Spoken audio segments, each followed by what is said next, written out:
If you have a tenant-occupied property that you'd like to sell, you may be wondering if you can sell it with tenants in it.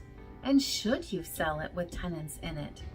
That's the focus of this week's episode of Selling with Shannon. I'm Shannon with the Shannon Jones Team at Keller Williams Realty. So the first thing to do is look at who is your target buyer. If you've got a multi-unit property, for example, your target buyer is likely an investor. And so having tenants in the property could be an asset, especially if they're paying market value rents and they're paying their rent on time. If you've got below market rents and your tenants aren't paying on time, then they're not an asset. What if your target buyer is an owner-occupant, someone who wants to live there?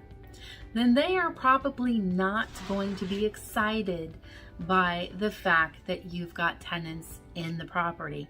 It will make it more difficult to show the property, and a lot of times the property won't show as well.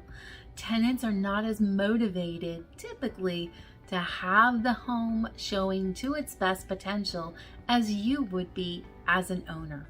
So in that case, it could be beneficial to have the home vacant and staged prior to putting it on the market rather than putting it on with a tenant occupied.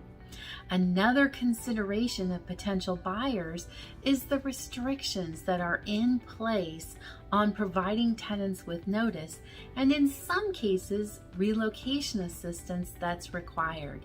Many home buyers don't want to take that on, so it can be a good idea to go ahead and have the property vacant prior to actually putting it on the market.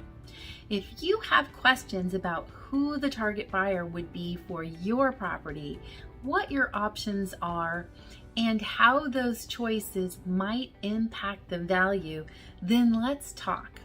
I'm going to include a link below, and please schedule a time so we can chat about your specific property and your plan so you can make the best choice for you. Thanks for watching, and if you found this video helpful, please be sure to check out the other videos in our Selling with Shannon series, and like it and subscribe to our channel so you won't miss out on the future episodes.